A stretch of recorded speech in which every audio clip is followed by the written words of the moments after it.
Oke, gue mau tanya sesuatu dulu. Kamu tuh udah investasi Bitcoin, tapi belakangan ini harganya kayak roller coaster, gitu, naik turun naik lagi, dan kamu nggak tahu harus ngapain. Tenang, di video ini kita bakal bedah kondisi pasar Bitcoin sekarang secara lengkap. Dari technical, fundamental, sampai skenario harga ke depan. Jadi tonton sampai habis, karena informasi ini bisa banget ngaruh ke keputusan investasi kamu. Halo, selamat datang kembali di Investasi Digital ID. Channel yang bantu kamu ngerti dunia kripto, saham digital, dan investasi cerdas di era modern. Kalau kamu baru pertama kali di sini, jangan lupa subscribe dan aktifkan notifikasi biar kamu nggak ketinggalan update penting setiap minggunya. Oke, langsung kita masuk. Jadi, gimana kondisi Bitcoin sekarang?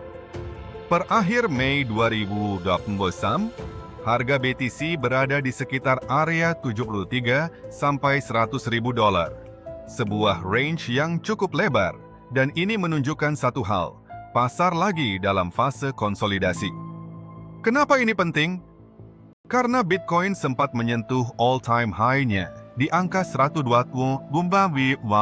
dan $10 pada Oktober 2025. Itu rekor tertinggi sepanjang sejarah. Tapi setelah itu, harga mengalami koreksi cukup dalam, sempat turun ke kisaran 80-an ribu dolar. Sekarang, pasar sedang mencari keseimbangan baru. Volume perdagangan harian masih kuat di atas 70 miliar dolar. Market cap Bitcoin saat ini mendekati 2 triliun dolar. Artinya, Bitcoin masih jadi raja tak terbantahkan di dunia kripto. Yang menarik, sepanjang 2025, banyak sentimen positif yang masuk. Suku bunga alalas dipotong oleh The Fed, pemerintah AWS mulai membangun cadangan strategis Bitcoin, dan SEC di bawah kepemimpinan baru lebih ramah terhadap kripto. Tapi di 2026, pertanyaannya berubah. Apakah kita sudah masuk ke fase awal bear market siklus 4 tahunan? Atau ini cuma koreksi sehat sebelum leg up berikutnya? Sekarang kita masuk ke bagian technical. Ini yang sering bikin bingung, tapi gue bakal jelasin sesimpel mungkin.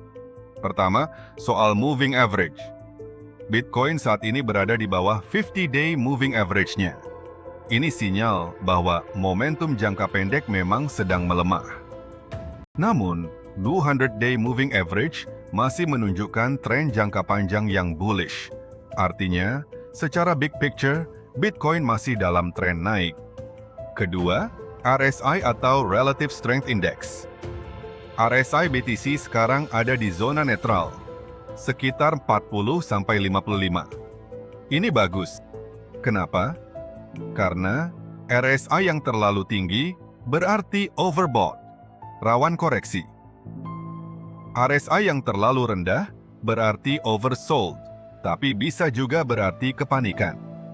Zona netral artinya pasar belum punya arah yang kuat, sedang menunggu katalis. Ketiga, MACD atau Moving Average Convergence Divergence. Di time frame mingguan, MACD mulai mendekati potensi bullish crossover. Kalau ini terkonfirmasi, bisa jadi sinyal awal pemulihan harga. Soal support dan resistance. Support kuat ada di area 75 sampai 80 ribu dolar. Level ini sudah diuji beberapa kali dan bertahan. Resistance pertama ada di 100 dolar.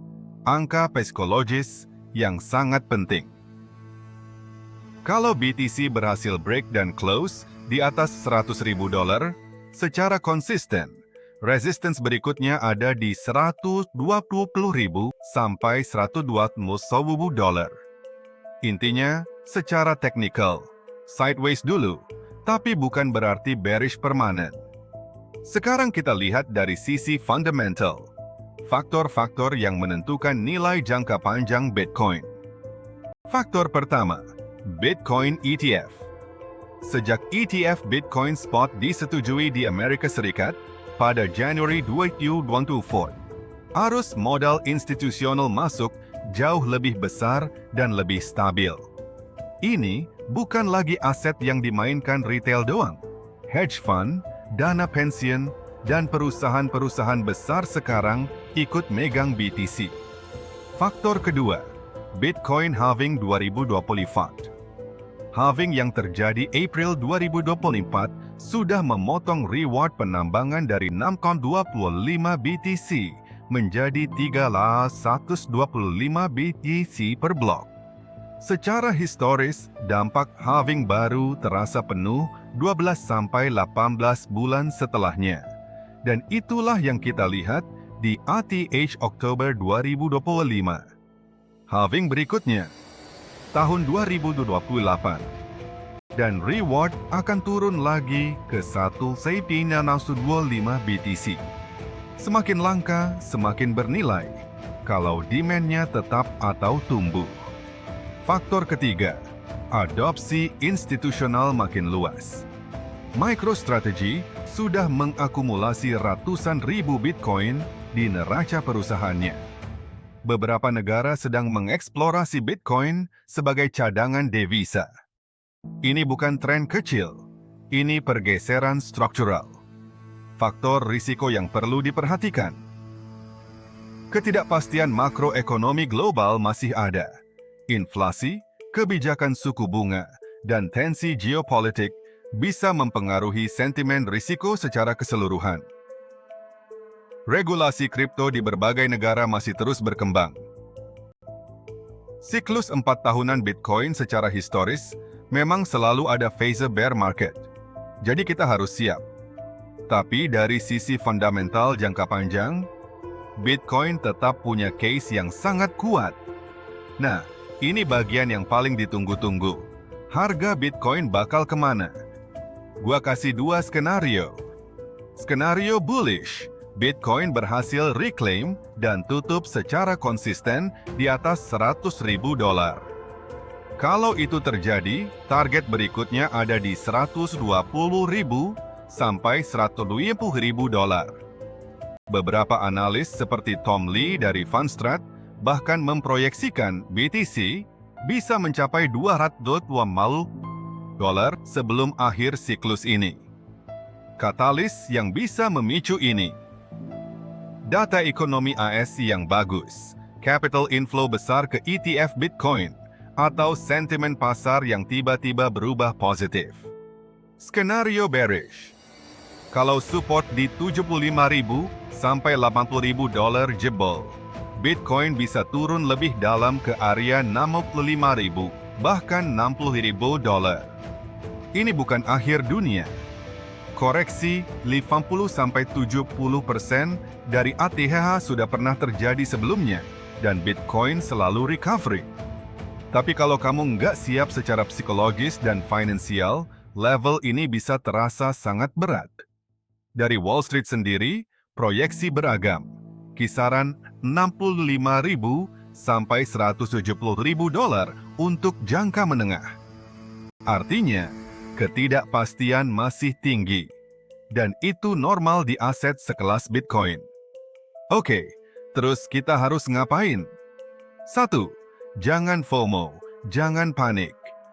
Bitcoin di fase konsolidasi seperti ini justru adalah waktu yang bagus untuk berpikir jernih, bukan bereaksi emosional. 2. Dollar cost averaging masih relevan. Kalau kamu investor jangka panjang, beli secara rutin dengan jumlah tetap. Nggak perlu menebak harga terendah. Strategi ini terbukti efektif secara historis. 3. Tentukan risk tolerance kamu. Jangan invest dana darurat atau uang yang kamu butuhkan dalam waktu dekat. Hanya masukkan uang yang siap kamu parkir, minimal 2-3 tahun. 4. Diversifikasi. Bitcoin itu fondasinya, tapi kamu juga bisa pertimbangkan Ethereum atau aset digital lain yang punya fundamental kuat, sesuai profil risiko kamu. Dan yang paling penting, terus belajar. Pasar kripto bergerak cepat. Semakin kamu paham, semakin kamu bisa ambil keputusan yang tepat. Oke, itu tadi analisis pasar Bitcoin lengkap dari gua hari ini. Kesimpulannya, Bitcoin sedang konsolidasi, bukan kolaps. Fundamentalnya masih kuat, tapi volatilitas jangka pendek tetap harus diantisipasi. Kalau video ini bermanfaat, tolong klik tombol like dan subscribe. Itu bantu banget supaya konten ini bisa menjangkau lebih banyak investor muda Indonesia. Komen di bawah, menurut kamu Bitcoin bakal tembus $100.000 lagi sebelum akhir 2000?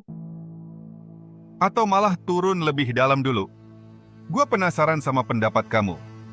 Di video berikutnya kita bakal bahas Ethereum. Apakah ETH siap untuk bull run berikutnya? Pastiin kamu udah subscribe biar nggak ketinggalan. Sampai jumpa dan terus investasi dengan cerdas. Salam dari Investasi Digital ID.